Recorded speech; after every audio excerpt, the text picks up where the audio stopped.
Hey kids, do you like professional wrestling? Well, we like professional wrestling too. Sorry to be late here, but travel issues, which I will get to in a moment.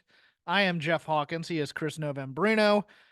Chris is having audio issues. I'm having travel issues. Everything's foobar. Chris is typing. No, I'm re-getting the show slate because my preamp decided to fucking shit the bed before we got started here. Just Dynamite, maybe the King of the Ring thing. Yeah, we're gonna do Dynamite and King of the Ring. Yeah. Yeah, and maybe a ice cold take on Deadline if you have one. I have like two, and that's about it because it was a show that existed and was there, but it wasn't offensive like some people made it out to be. I think it was decent, especially the men's Iron Man challenge or Iron Contender challenge. But no, I went to Cincinnati to watch a Bengals game and to visit our friend Sean Ross Sapp. Title of this episode is Sean Ross Sapp punched me in the face, which he did accidentally at the Bengals game.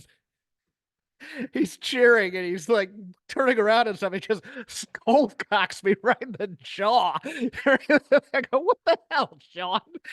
And then they called the touchdown back, and it's like, so like every time they made a play, he pretends to punch me, and I have to sell it for him. He just, we had a very lovely dinner after, but my jaw was still sore. But yeah, no, I get to Cincinnati, plane's late, and then we have to sit on the tarmac for 45 minutes. I go to get a cab because I don't want to wait in the Uber line. The three cabs there leave. Cab stand shuts down. I get some guy's brother in a like 1989 Dodge Caravan. You called a taxi? And me being a dummy, I get in with a This poor. is how many horrible movies begin, Oh, I knew Jeffrey. I knew that 10 minutes in, but I was being dropped off first if I was going to be dropped off.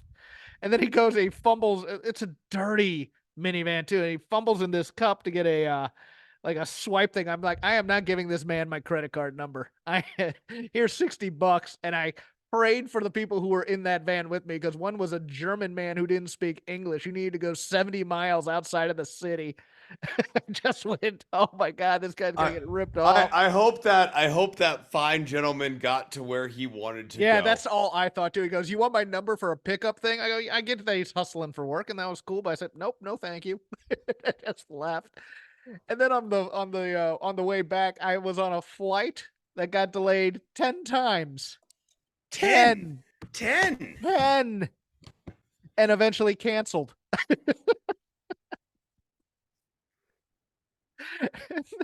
uh, it started at 7:55. They canceled it at 9 p.m. and just kept like they kept Unreal. stalling it and stalling, and then they blamed customers for who, oh, they chose to stay. It's like, no, nobody ever offered me anything. Everybody else did things through the app. I was there because I wanted a direct flight. I hate connecting flights, but get there today for the flight.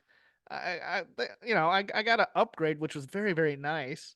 But then, then it's like on the announcement, it was like, yeah, catering no showed. So if you want food, go to the vending machines across the thing. I'm like, what's it use of being in first class if all I can get is like a couple of drinks and that's it? But no, I made it home. I never want to go through CVG airport ever again because it is the most boring airport in the world, I think. It's just a long stretch. It's just a straight line of gates once you get through. None of these I get airports are I that. get None of I these airports are that I amazing. get I get well, no, like there's some things to do, at least like shopping and stuff that's decent, or at least you can go to an arcade, or like I think it's Raleigh Durham that has rocking chairs. I mean, those are nice to sit and kind of watch and stuff like that, but there's no place to relax in Cincinnati Airport. Really, it's just one of these things. And here's second day I'm checking in, and my bag gets flagged by TSA. And he can't find the thing that set off the alarm. So he looks at me, he goes, "Guess we'll have to risk it." Just go.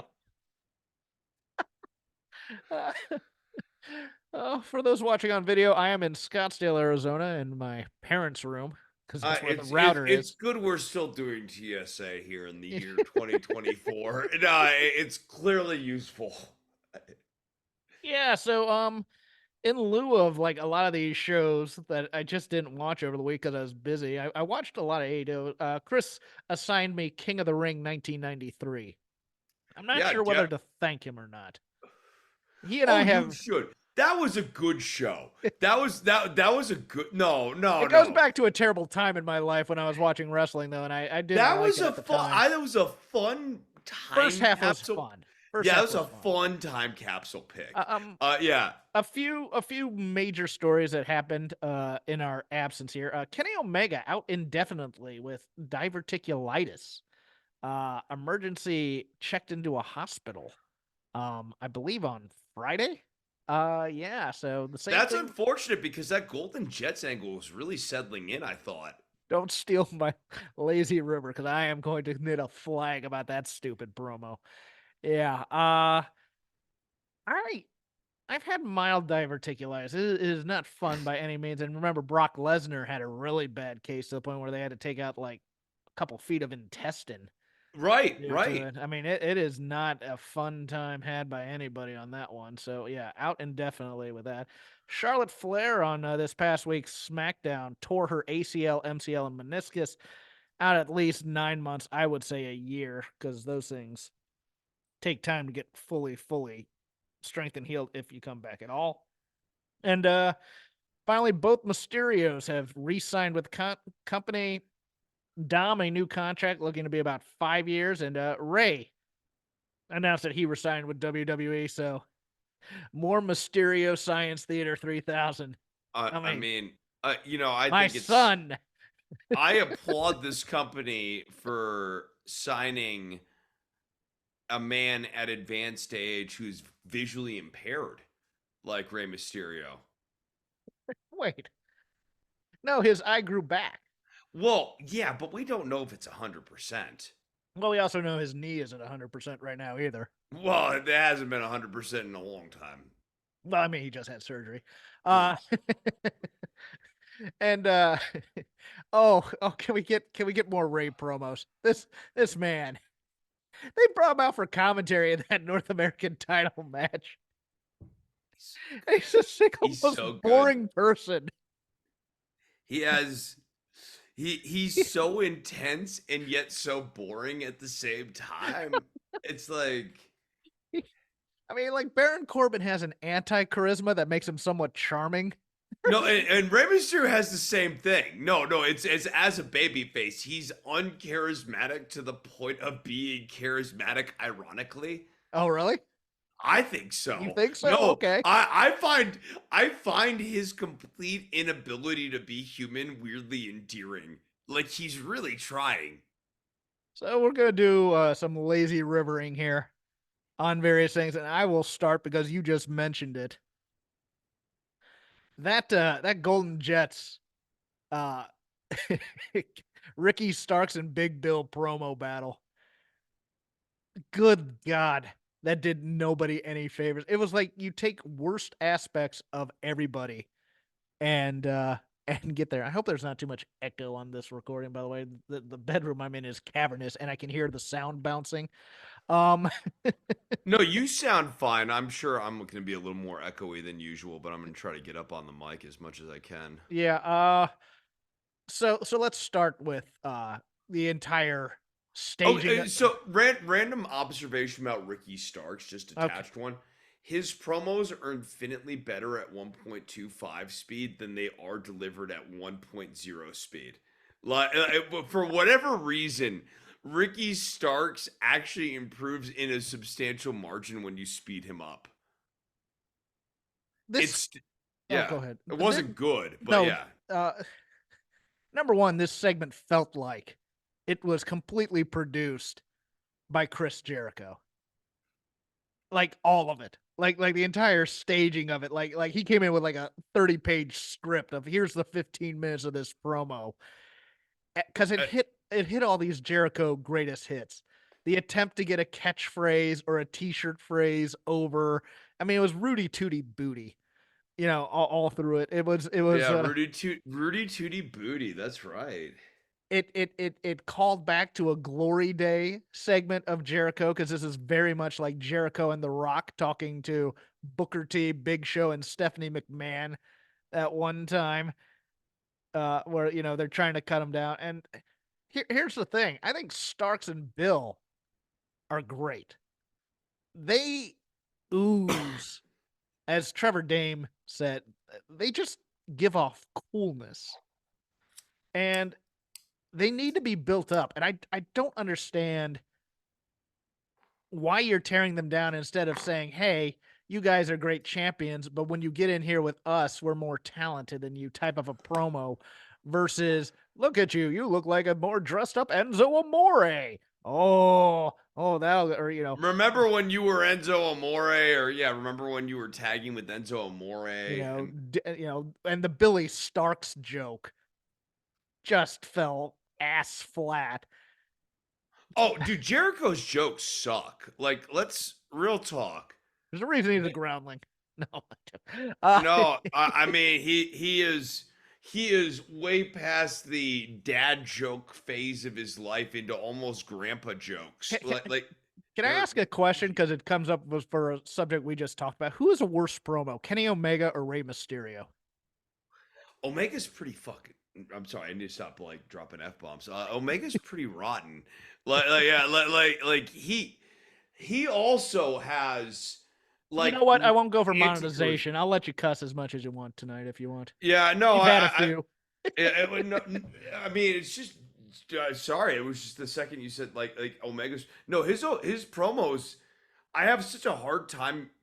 He's so weirdly inhuman. It's always this Yes. very. It's like this Captain Kirk thing It's that he very does. methodical, but it's Yeah. methodically bad. It's mechanic No, almost. it's Captain Kirk. It's Bill Oh, you Shatner. oh, you're right. It so is. Spock, Yeah. I think that I can do like You think that you're so much better than us, Ricky, and also the other guy. But here's the thing, I don't trust Chris Jericho. I would never trust Chris Jericho. You know what it reminds me of? Have you ever seen the movie Deep Cover with I have Larry not. Fishburne? Oh my god, it's so great because it's obvious. It's almost like nobody's ever met an actual drug dealer in that movie. It's like every bad stereotype, and everybody's just playing the worst stereotypes you've ever seen in every movie. Like Jeff Goldblum is just chewing up scenery and overacting. It's an overacting. Everything needs to be so big and so enunciated, and he needs to shake his head when he says There's a it. lot of head shaking. There's a Yes. lot of head shaking. Yeah. Yeah, it is very, very over gesticulated. And then when you pair that with Chris Jericho, like these two guys, And they're gonna win the tag titles, I think. they're miscast as babyface. If They would if be if such good if Kenny can heels. come back. I don't think Kenny can come back. I don't know that King can come back. Yeah, Yeah. for a while, but oh, you're right. They'd be great heels Oh yeah, this team would be unbelievably grating. because they're already unbelievably Right? No, great. I know. I all you would have to do is lean into what they are. I Eh, was cheering for the Young Bucks over these two. That's how grating they were. I found myself cheering for Big Bill and Yes. Ricky Starks at the end of this promo. Like, you know what? These guys suck. Here Yeah. comes No these sell this. jerks. No sell Yeah, this crappy promo and tell them their jokes aren't funny. I started I, marking for I, Starks. I mean, like when the names all bombed, I think it was very much a judgment call of do you still keep with it? The first couple of times, sure you keep with it, but like every single name that Jericho threw out there, and there were like five, which is also just breaking the rule of three. There were five names, they all sucked. And did he come up with the ultimate assholes? Was that like one of his names? I think there was, Like it was Rick they and the were Dick, Rick and which the was Dick, and they were like the laziest names. Like they were and actually like he was searching for the one that would get them to start chanting. That was the best. It was like, and why would you make Billy Starks the punchline when she's headlining Billy. your ROH pay-per-view on Friday? I just that was just such bad I timing as didn't well. I didn't even think about that component of it. I just thought it was a reference to WWE and how they pull the first name and the last name off of like that's what I thought the Okay. reference was. No, no, no. It was to It's the female wrestler but she's Athena's minion in oh, ROH. She's about 18. She's been on AEW programming before. She's pretty outs good. I believe that, but like boy, these jokes really sucked, huh? Yeah, I'll no, I'll level it up with a positive if you don't mind. I've enjoyed these matches for the tournament. It's just that there's no emotion in the tournament whatsoever. But I'll tell you something. I will watch Mark Briscoe, I will watch Roosh, and I will watch Andrade do whatever they do any day of the week. Like Andrade is trying to be in that meat division. That's how much he's bulking up right now. He is ginormous now. And that match against Brody King on Dynamite, I loved that match. I just thought it was just two guys just beating the absolute crap out of one another. And Roosh always comes in to be stiff, and I love him too. And of course, Mark Briscoe to me is underappreciated. But the emotion of the matches is all being done on social media in terms of being mad afterwards. I mean, they'll occasionally play a TV promo on Dynamite or not Dynamite on Rampage and Collision, but for the most part, it's like, okay, here's these great matches and they try and get the story over on commentary when they're not cracking jokes. But I kind of want to see more of these promos, not just like the like that.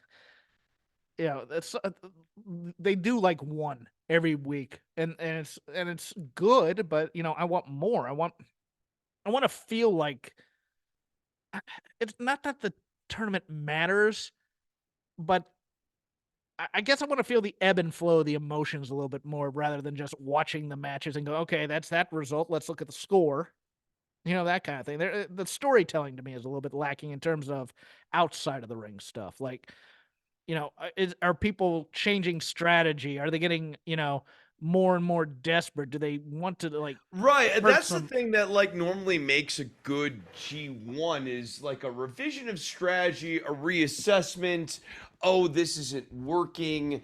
I should try something new. Somebody makes a heel turn during the tournament, realizing that like, their regular kind of traditional wrestling strategy isn't going to work because their backs against the wall. Um, I'm with you. Like, I think this tournament is very emblematic of sort of like our sustaining criticisms of Khan's style of booking, which is that like he places so much emphasis on the good match that he fails to understand what makes some of the mechanics of some of these matches as storytelling devices intriguing in the first place. Yeah. A bracket tournament like this, or like not even a bracket tournament like this, although bracket tournament would be the same thing. Um, but like a round robin's very good for this. Someone starts piling up losses, they go on a losing streak. After the third loss, maybe like they're not doing things right. Maybe they need to actually, take a look in the mirror here. That's the thing that is very much missing from this. The deeper latent storytelling. Yeah. The Yeah, you're depth not is. finding that. I mean, like I know Danielson is trying on Saturdays to do it. That part I'm getting out there. That I think that part's okay. It's one of those things where it's inconsistent. I think it's the inconsistency that's getting me right now. Anything non King of the Ring 1993 because I got a few more areas to go to. But if you got something to go to right now, You want to do deadline? We can talk about a little bit of the deadline results because I liked that show. I I thought it was overall pretty thought good. it Yeah, I was thought it was a watchable show, like, man. and both of the Iron Survivor matches. I mean, the men's was just perfectly booked. I mean that Yeah, whole that was righteous. that That was a made great Trick in the match. night, and the women's wasn't too bad. I mean, Lash Legend got to be the star. Tiffany just doing crazy things. Fallon Henley. I think the only match that really for me underdelivered was the Kiana James uh Roxanne Roxanne Perez Perez, sure. because now it looks like we're turning Roxanne Perez heel again or turning her heel ish. We just had outside interference in the men's Iron Survivor with Eddie Thorpe. and now we get it with Izzy Dame. It just felt overbooked to me. But I'll tell you the moment that I really marked out for on this show was Briggs and Dijak choke slamming guys, and anything you can do, I can do better. I want them as the skyscrapers. I want those two as a team, just a giant team going in there because we don't have those teams anymore. Those giant dudes, two big dudes with a manager who go in there and just kill little guys. I thought that was Briggs was awesome in this match. I thought, Yeah, no, Josh Briggs was really good in this match. And it's like as I'm re-looking at this card, I increasingly have to like score up how I felt about the two Iron Survivor matches because like the rest of the card really was nothing to write home about. But like I left with an overall good impression from this show, and that has to be because of the Iron Survivor matches. yeah. Um, particularly the men's. The men's is very entertaining. I mean, I'm watching this match and it's like, and there's like what, like 5 minutes to go, and Trick Williams has 0. I'm like, there's no way they can figure out a way to get him to win this thing. And then all of a sudden he gets like 4 pins in a row, or 4 victories in a row. And the one against Braun was awesome because it defied expectations. Because you think usually, okay, here's where the baby face is gonna fire up, and then Braun Breaker is gonna get the win, and we're all gonna be deflated. But no, I think they made a star in a night there with Trick Williams, even though I mean he's the most over guy at the PC anyways. And Yes. and Ilya Dragunov's awesome and everything. I mean, we don't want to give Right. him short shrift. No, no, no. I was actually just about to pivot into that. Like Ilya Dragunov versus Baron Corbin. Look, uh, it's a Baron Corbin match, right?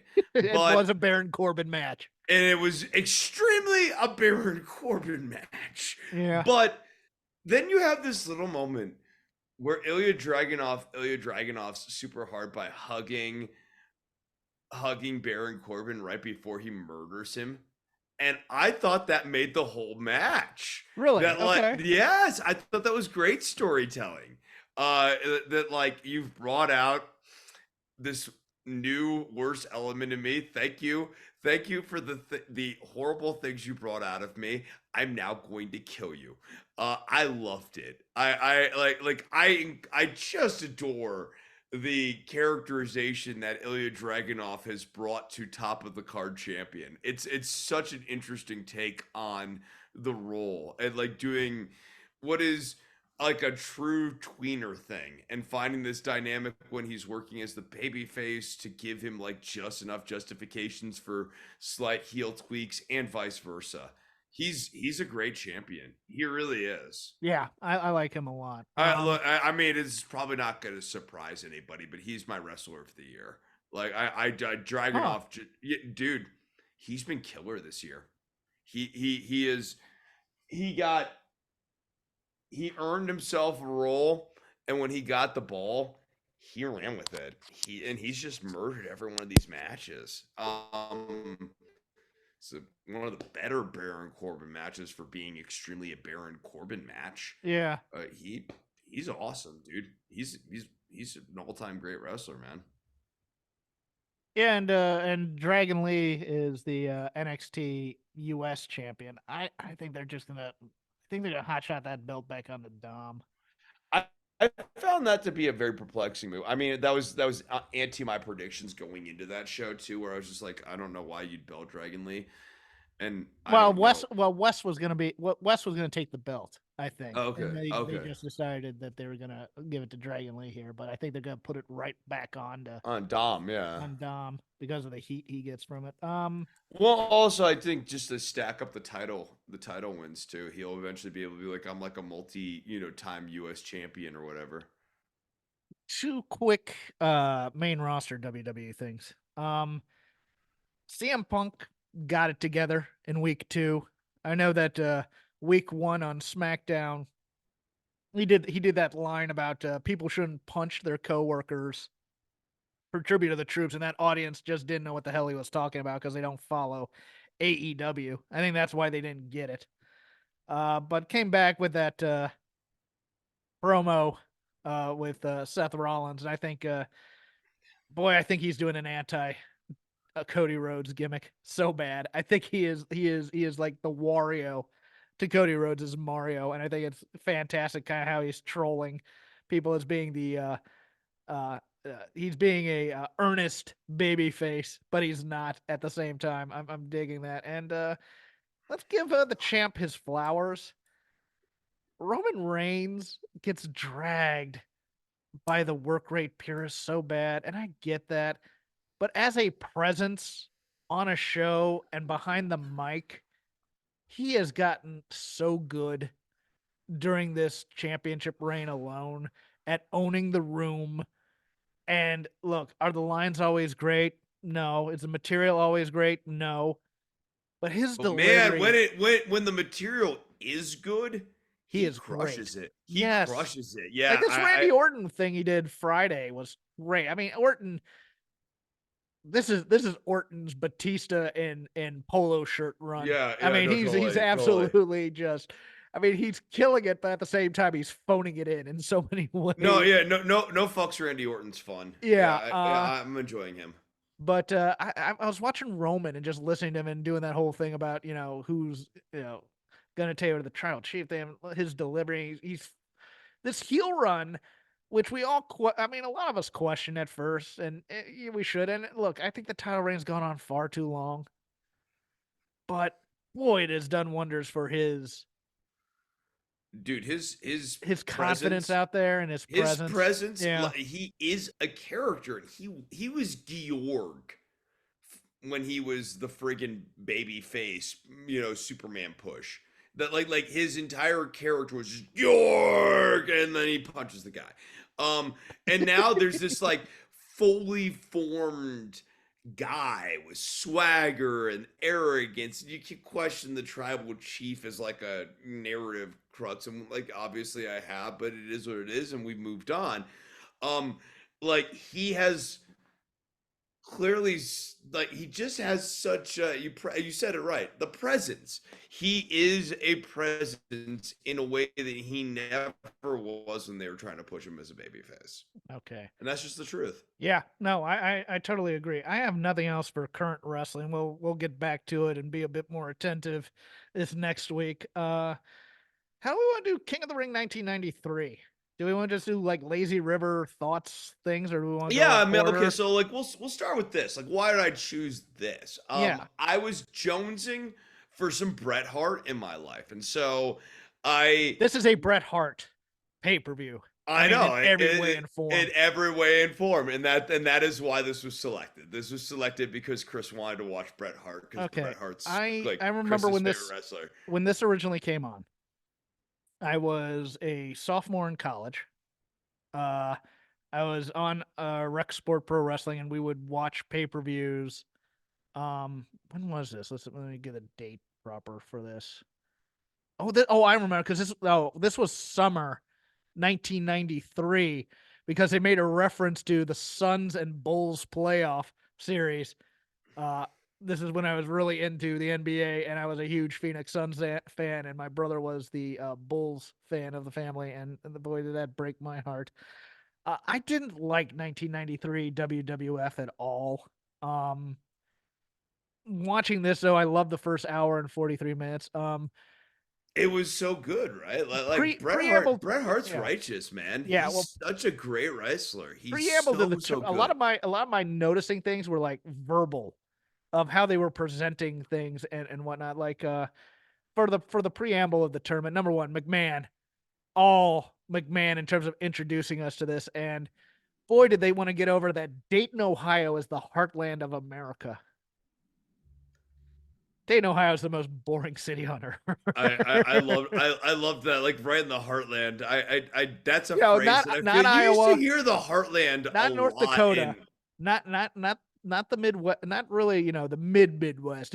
No, Dayton, Ohio. That's the heart. This is where Hogan wanted to do his Yokozuna thing because I'm sure old Manhattan Vince does think that Dayton, Ohio is the heartland of America. He probably thought corn was grown in Dayton, Ohio for some reason. Might be. You never know. Um, I think like on this, and I mentioned this to you pre-show. Jim Ross is very much in old WCW Jim Ross form. He has not yet been broken mentally. by the taunting of McMahon in his ear, or Heenan, who absolutely Heenan buried Jim Ross when he started mentioning schools. But you know, Savage is game, but I mean, he's emotional and he's connected to the product, but he's not good and at times. But he's at least trying. Heenan is cooked to me. Heenan is just doing all the race baiting stuff, trying to crack jokes here. And there are times where Savage is even going, "It's not very funny, Heenan," or Brain, or whatever. Just no selling jokes. Jim Ross still has his, still calls Asian people from the Orient, which is xenophobic, but still mildly endearing in some ways for Jim Ross, because he's just, I mean, that's just Jim Ross. A lot of xenophobia on this show. Uh, it is a time capsule of 1993 wrestling, or at least what this is. When I said this is a Bret Hart show, remember this is right after, or not right after, but it's shortly after WrestleMania 19 in Vegas, where they did kind of the screwy thing where they take the title off of Bret, give it to Yokozuna, and then they give it to Hulk Hogan. And so they kind of just decided to use this King of the Ring to rebuild Bret. And if you look Right. at Bret's Yeah. opponents, it's Razor Ramon, Mr. Perfect, and Bam Bam Bigelow. Three guys who are great work rate guys. So yeah, this is going to be and then they're going to introduce the feud with Jerry Lawler. Burger King. Hey, Burger Burger King. King. Um Although I will admit, I've kind of got a soft spot for Heel Doink. Heel yeah. Doink's kind of a good We'll character. get to that. We can go match by match or round by round. Yeah, yeah, absolutely. Also of interest, playing backstage reporter tonight. Terry Taylor, because I watched the Coliseum video version of this that was on Yeah, I did Peacock, too. I did it as well. Yeah. and he's actually not a bad Dasha bot, because No, he actually he's does not. back and forth. Oh no, that's a very good point. He asks them, have you been working on your? I mean, the interview with the Smoking Guns, where he asks about their finisher and how they've been working on it. So I'm like, man, he's asking better questions than Kathy Kelly has in her 2 years I back with the company. I actually kind of like backstage Terry Taylor. Like I was like, oh wait, the Rocket Rooster? Yeah, let's go. The Red Um, Rooster, yeah. so 8 men. After qualifying matches in here, it is a here's something you will always learn about WWE tournaments. The monster heel always gets a bye in the semi. So Bam Bam Bigelow is the monster heel in this tournament. He will be getting a bye. But overall, I have a soft spot in my heart for all 8 of these wrestlers for various reasons. I mean, Bret's great, Razor's great, Perfect, of course, is great. I love Mr. Hughes.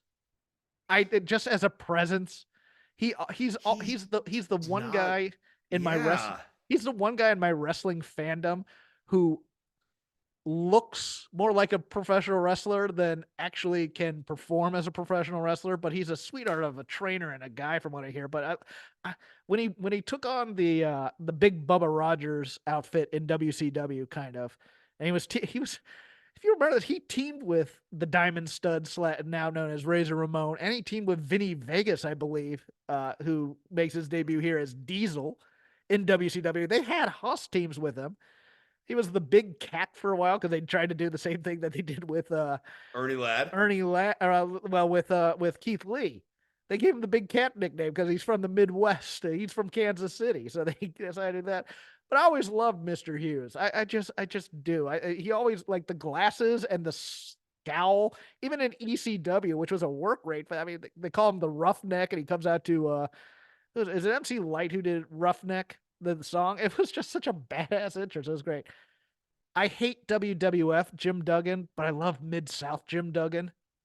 He is such a hoss, but I mean, he does his job here. Bam Bam is on his second tour of duty because he went to WWF.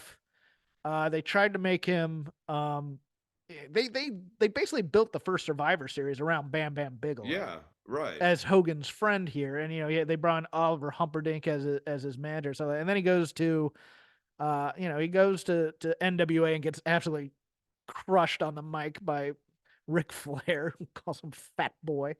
And then goes to Japan for a while to kind of reconcile. I think he went to another company as well, but then comes back here as the Monster Hero. And then Luger, He was in WCW for a minute, I want to he was say. in NWA for a minute. He was, yeah. NWA. Okay, But yeah. that was like 88, 89, and this Yeah, is okay, okay. 93. So he Oh, might well, have I come thought back he as, was like he did do a stint. I want to say in the '91 WCW. that might be true as well. Yeah, I want to say he's on one of those pay-per-views at least. Lex Luger is here as the narcissist. And I don't know, as I've watched more and more old Lex Luger, he was horrible on promos, but he was trying so hard to be good on promos. You know what I'm saying? Like he came in with a plan for every promo he did when he was a member of the Horsemen, and he just could not put words together to save his life.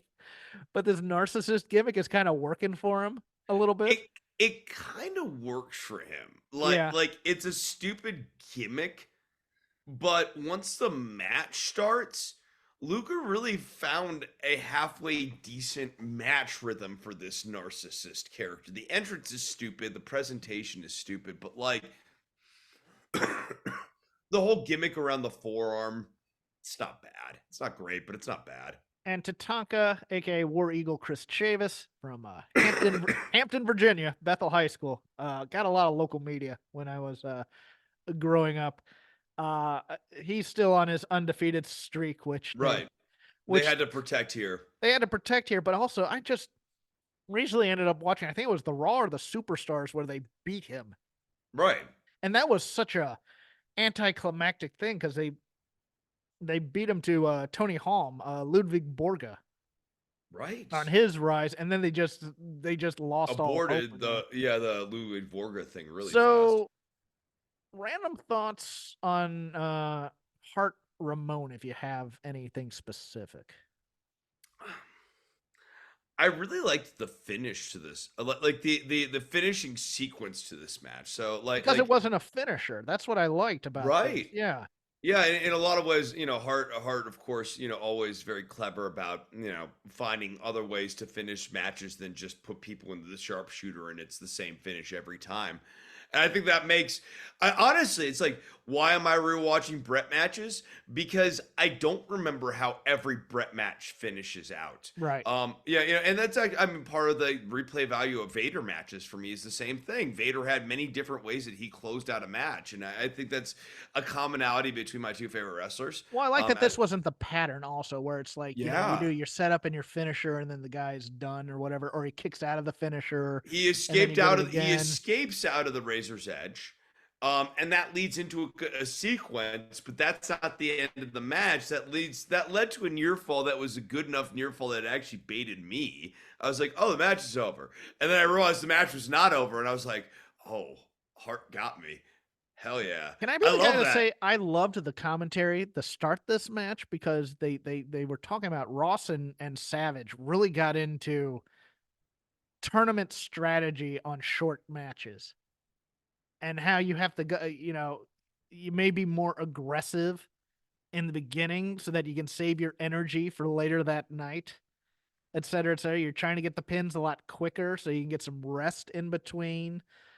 You may not want to have a feeling out process because of the time limit. I really, this hit Ross's strong points at this time in his commentary to me. And Savage was willing to go along for the ride, which I really liked a lot. Yeah, and again, Heenan completely useless on this. I was Heenan and Ross never had amazing chemistry, in my No, opinion. yeah, No. no, and Heenan felt like he was the voice of Vince a lot of times. I think I brought that up already. Yeah, you already did. Yeah. Perfect and Hughes, I thought was it was well booked in terms of look, it's a DQ, but they were protecting Hughes to lose to the Undertaker. So he used the urn to continue that story and get heel heat. Perfect second best towel throw in his career, where he does it behind the back and lands on Hughes's shoulder. Yeah, That that's a was good one. great. That's a good one. And I liked that he attacked with the urn afterwards and hit him in the head a couple times. They didn't play it up as much in the later round that he might have gotten a concussion from, which I thought they were going to do or they should have done a little bit more. But I didn't mind the DQ here because it was like one of those things where, look, Hughes is being safe for the Undertaker. You can't beat him right now, and Perfect looked, look, babyface Mister Perfect, because this is right after, or this is like a few months after the team up against Flair and Ramon at, I think it was it Survivor Series or was it Royal Rumble, where it was where they did the whole Savage picks Perfect as his partner type thing. Um, if you don't remember, don't worry about it. I kind of remember. I don't remember when that happened, but I mean, I remember that angle. And like, no, I mean, to build off the babyface Mr. Perfect thing, Because I bring I up, like babyface Mr. he Perfect. has an edge to his baby faceness, and we'll get to Yes, that in a second. But yeah, and I love the body glove outfit that he always wore. Although those things are cheap as hell because they always break on somebody chopping him. But it was such an original thing because this was a couple years after Living Color came out with Cult of Personality, and Corey Glover was wearing body glove during that the surf suit to come out. I really dug Perfect's wardrobe at this time. he had swagger, man. Yeah, Perfect was really good. Yeah, in this particular vintage, I like him. He's a guy.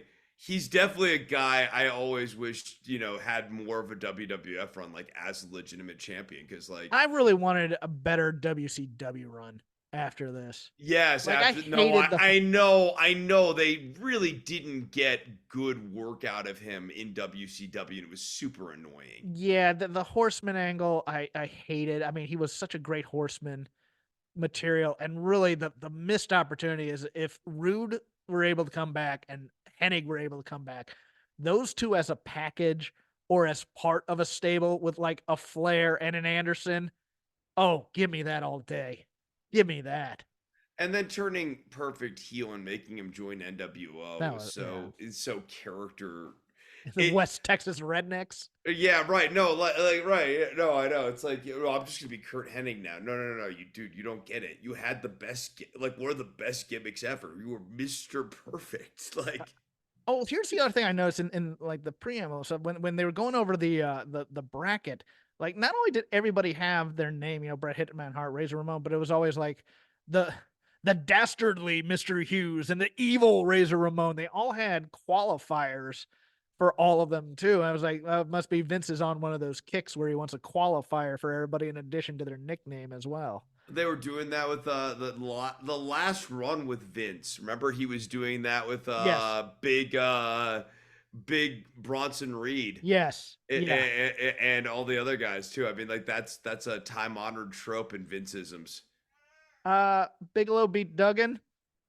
Pretty It straight was ahead. Yeah, really straight ahead. I Made mean, Bigelow look strong here, and he's the big baddie of the tournament. So Duggan was a really good selection to build up Bigelow though too. Yeah, Duggan's a really good gatekeeper babyface yes, for he like is, a heel. Yeah, and it's weird because if you watch Mid South, because the ring is smaller, I mean Duggan is a big guy, big. But that's the thing you don't get about like '93. WWF is a Hoss federation, but the ring is so big that guys look small in it. And we'll get to that in a bit when we get to the 8-man tag. Luger versus Tatanka in a time limit draw. I thought this was a perfect booked match in I so many actually ways. this over delivered for me. Like Lex Luger and Tatanka are not neither one of them are my favorite wrestlers, and I found myself legitimately enjoying this match and going like, is this Luger or Tatanka or both of them? But they're having a very good match. Like wasn't a dazzler, but like it wasn't bad. They had a plan. They actually told a coherent story in that match. Uh Luger doing the histrionics with the cover for his forearm. I Yep. dug that, Yep. Tatanka, God, Keenan is just doing every bad racist Native American joke you can think of. I love the anger. I mean, Luger is in his pure over. He's the Kenny Omega of his day in terms of just absolutely overacting about certain things. Like when he's throwing his tantrum during after the draw and demanding 5 more minutes. It's hilarious, but it's bad, but it's good for the Lex Luger character. It's like, hold on, I came here to win the King of the Ring specifically. I want 5 more minutes. Like, nope, it's a draw. No, I like that, and then like when he gets the match restarted, just immediately hitting him with the bionic form. Like, yeah, I love that. Like, it's good stuff. I don't have all the talking segments in between, especially the Coliseum ones in here, so I don't have those in order on any kind of run sheet. I mean, So I watched it on Daily Motion, so I mean, I did get the Coliseum segments. I don't know if I got I did, episode. but I mean, I don't order them Uh, where the matches are. But like, I mean, I guess like we can move on to Hogan, or I well, mean, no, we no. could I do want the to give A-Man. some random thoughts on these. 'Cause, like every segment with Yokozuna had the Japanese lute and the sitar, and it's just the dumbest thing. I'll talk more about the Yokozuna post match stuff in a second, but I what gets me when we go into Heart versus Perfect here is that Gene Okerlund's an asshole. Right? He's immediately yeah, like and then Gene Okerlund at the back end of that interview acts like, oh, what the well, what did I do? I didn't do any like he's immediately And needling he's these two. healing Bret Hart, who is the wrong guy to heal in this tournament because Bret's gonna be the hero afterwards. It's like, well, Bret, you were talking about Mr. Perfect and say you could beat him any day of the week. And said it should have been the other guy that was being healed on this match. I, Mm, I was I'm watching this. I'm like, Gene, just ask, let these two have their rivalry instead of just trying to stir trouble between the two of them. It was so stupid to give them the direction that like one of them needed to be like the overt heel in this match. This match totally could have worked without Perfect working as heelish as he ended up doing in this match and like having to do like a soft turn on him going into this match. All Howard had to do was just win. My dad can beat up your Your dad. dad, yeah, my And dad. I'll Yeah, leave this there's not a promo. day of the week that your dad could ever have beaten up my dad. Was like Uh, hilariously dorky. but Like, yeah, all no, right. look, Hart versus Perfect. I mean, it was a phenomenal match. Well, I mean, it's almost 19 minutes of pure bliss watching these two because they're so great. Both of them selling their asses off for each Yes, other. You get all the great signature sells. They they are really great storytellers. And they while they're good at being economical, they were not necessarily being economical in this match. Mr. Perfect comes off the top rope for a really sick drop kick at one point during this match. I loved this match. This that took me to my wrestling happy place. I really enjoyed this. Yokozuna beats Hulk Hogan in his swan song for the WWE or WWF. This is a Hogan match, and Hogan sold and sold and sold, and or Yokozuna sold and sold and sold, kicked out of the leg drop. Eventually Harvey Whippleman comes down as a cameraman. I kind of loved Chekhov's cameraman because they weren't focusing on the Whippleman guy. They were focusing on a guy who looked a lot like Dave Meltzer, to be honest with you, with a mullet as the cameraman. So you kind of knew camera guy something was going on there at the time.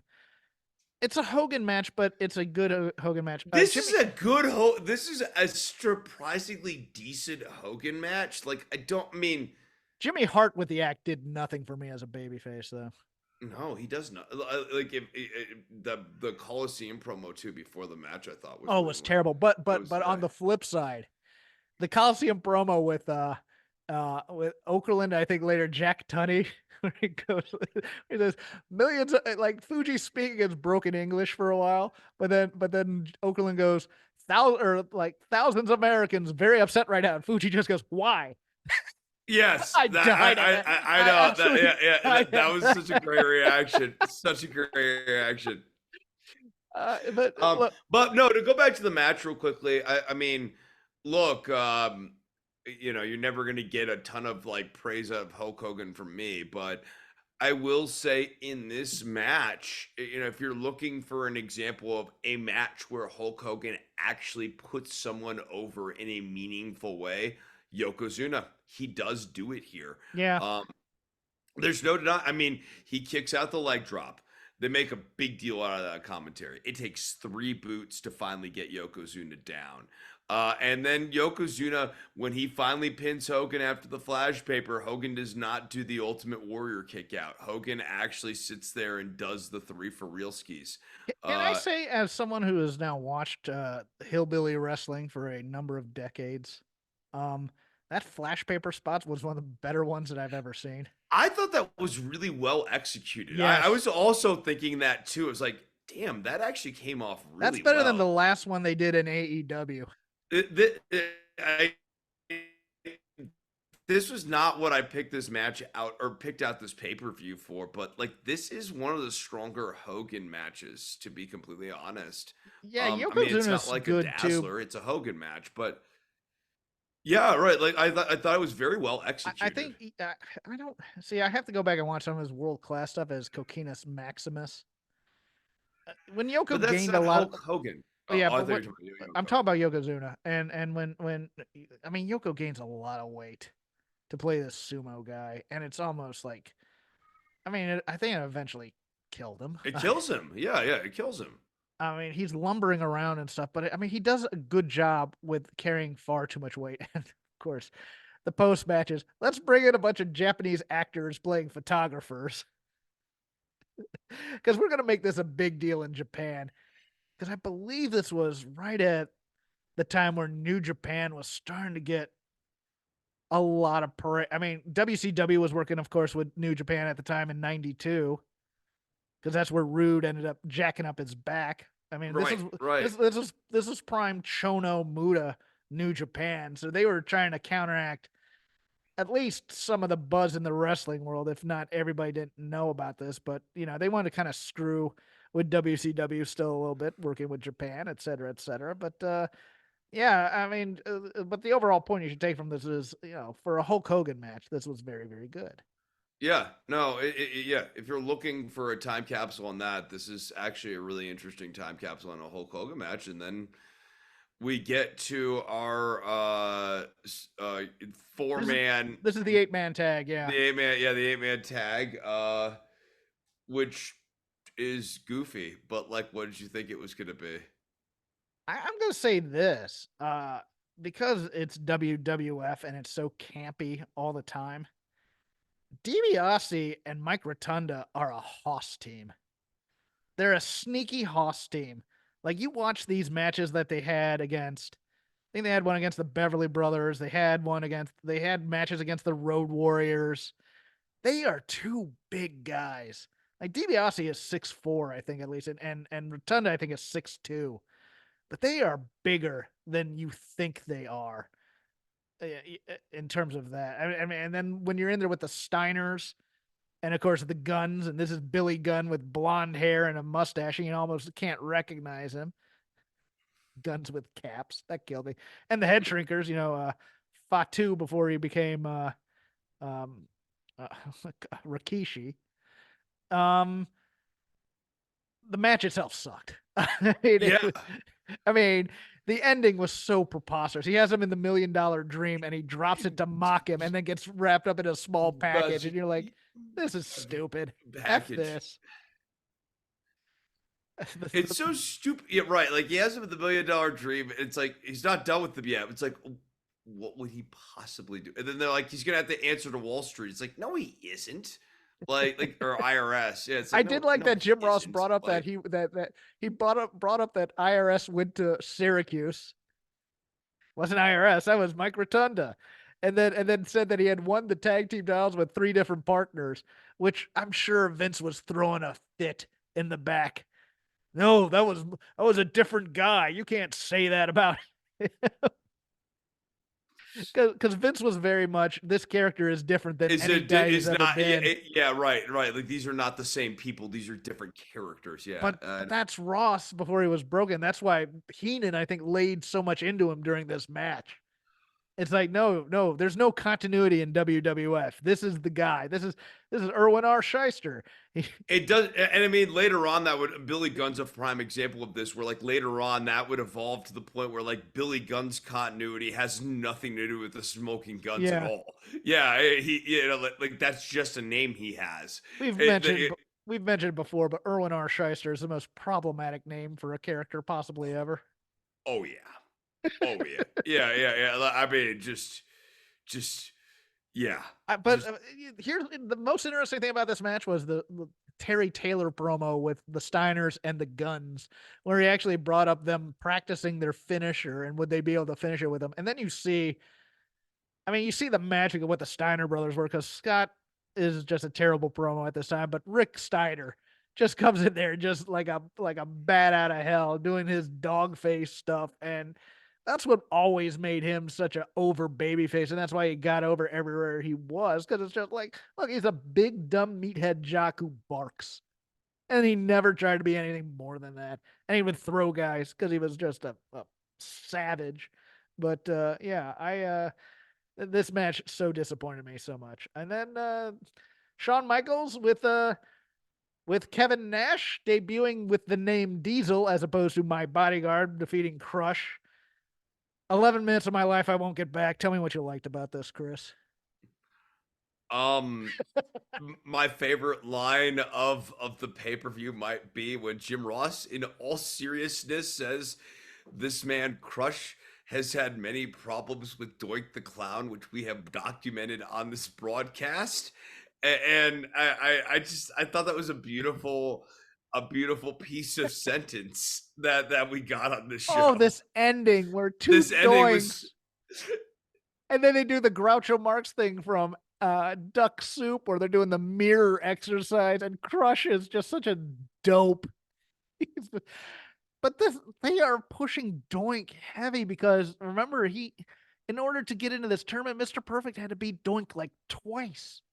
He had like a 2 out of 3 series with Doink, who was still Matt Bourne, I think, at the time. So Matt Bourne, pretty good wrestler, but still at the same time, it's like Mr. Perfect was feuding with Doink before Crush, and you're like, what do they? I mean, heel Doink is an awesome character, but at the same time, you watch and you go, anybody walks into this room right now, I'm going to be humiliated watching this clown wrestle. yes, no, it's Heel Doink is an awesome character. The execution on Heel Doink is not good, but No. you'll never get me to go, "Oh, this didn't work." No, the music's good. Like they actually did a really good job with his heel theme song. It's like really unsettling Yeah. in an excellent I'm way. trying to remember who the second Doink here was. I'm not sure if it was Phil Apollo or not at this time, but And Matt Bourne does a wonderful job as Doink. Like he yeah. clearly understands like how to wrestle that style of match, and he is a really like a very solid hand. It's a very good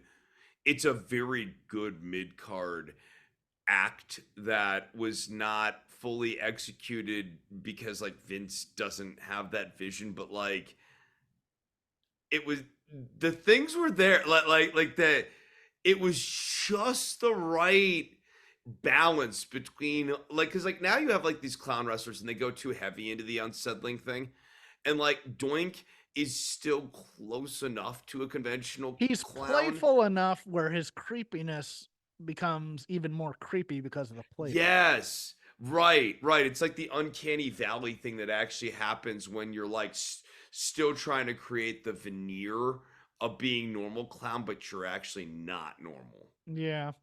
And Yeah. then the finals, Bret Hart defeating Bam Bam Bigelow in another really strong match. Bam Bam cutting a promo for Coliseum Video that it was Bam Bam was never a strong promo. Let's put it that way. But he was always.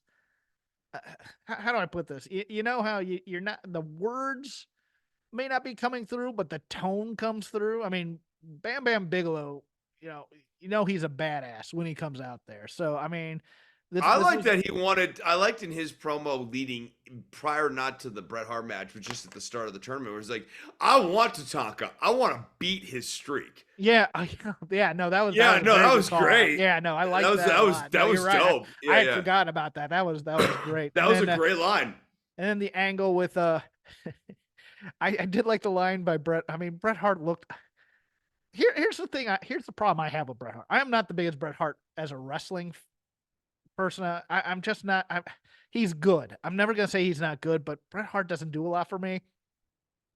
But Bret Hart in as old man Bret Hart talking about how he wants to be an actor and stuff. And you, but then you watch him on screen and he's putting on this cape and there's a little bit of a smirk there, like, what am I doing? This is embarrassing. Very self-aware that he does what we do. And then we get into Jerry Lawler coming out and there are parts of this promo I found charming. Like, you weren't even brave enough to get into this tournament because this is a follow-up to the Wrestling Classic, which was a one-night tournament on pay-per-view that crowned Harley Race as the original king. Yeah, right, Uh, right. um, Jerry Lawler's only 43 here, which shocked me because I swear, I mean, Jerry Lawler I looked like swear he he was was older than 50. that. Yeah, right? Yeah, no, I would have thought he was 50. Yep. I think he's only 43 here if I have my math right. And Lawler is just in WWF. Lawler does nothing for me. Absolutely zero, especially on commentary when it becomes a seventh grade, poo poo pee pee boobies guy. But I mean, as a wrestler, I mean, he's obnoxious but over the top. And the Hart feud really, I mean, it was Vince McMahon booking Jerry Lawler. And when you go back and watch the Memphis stuff and you can see the depth of what Lawler could do, and you just see what WWF ended up doing with him, and you see such lost potential in what they could have done with a guy like Lawler, you just kind of shrug and go, well, it is what it is. But yes, Burger King versus King of the Ring. Yeah, I mean, once they made him Burger King too, it's like Oh God. it's a total Brett veneer. saying Burger King. Burger King lives rent free in my head, trying to get that chant started. Mm. And then it stuck though. I mean, they called him Burger King for a while. Oh, they still call him Burger King. Well, no, they don't anymore. They now revere him as a legend, but they did deep into his career. Yeah. So I mean, maybe it worked. Maybe it's good. I I mean, why mean, why didn't Lawler get any cross promotion and have it, Burger King sponsor things and stuff? That's lost money. He could have used to pay I mean off that people. that I know. Well, and certainly when Vince was fishing for advertisements, I Yes. mean, maybe in Vince's mind too, getting a Burger King chant started might They actually get call like me the Burger premium King, promoters. but nobody can beat the real Burger King. The Whopper with cheese is such a Yeah, yeah. But that's a big Whopper. Ah. yeah. Yeah, in retrospect, like the first half of this, I mean, it's not that the Yokozuna and the 8-man tag and the Shawn Michaels beating Crush are horrible, but the pace established by the tournament matches really makes it feel like the show is dragging in so many ways before we get to Hart and Bigelow. To me, Yes. Yeah, you definitely. I mean, dude, I was not sitting there eager beaver for this intercontinental title match. And I mean, clearly just a misusage of the intercontinental title here as the match where you at least get the work rate thing going back. right? And I mean, I guess maybe they thought they could take that off this pay per view because you have Bret Hart doing his thing so aggressively. But like, it's just that double momentum killer of the world title match, then the intercontinental Yeah, title yeah. match, which was weird, a weird sort of like decision, and then the actual King of the Ring final was just strange placement. All right, let's end it Um, there, I guess, unless you have anything yeah, else. I don't know Uh, that I do. Okay, cool. On X, you can follow me at CrapGame13. You can follow the show at Shake Them Ropes, all one word. Chris is on Instagram at Dr. Nove, DOCTOR_NOV. We're part of the Voices of Wrestling Podcasting Network, podcast for any of your fandoms. If you're a Japanese wrestling fan, if you're a fan of old wrestling, we have podcasts for you there. I am also part of a Fight Game Media, now all free. I do the Dynamite show with Paul Fontaine. We go live about 20 minutes after Dynamite ends on YouTube. Audio drops the next morning. You can find that at Fight Game Media's YouTube page. Chris is in the winter solstice. He is trapped in a luxury hotel writing his novel, being haunted by ghosts. But he's also Yes. going to he'll also give you guitar lessons while he's being spooked. Something like that. Yeah. So if you guys are interested in guitar lessons for the holiday seasons, please hit me up on Instagram, DOCTOR_NOV.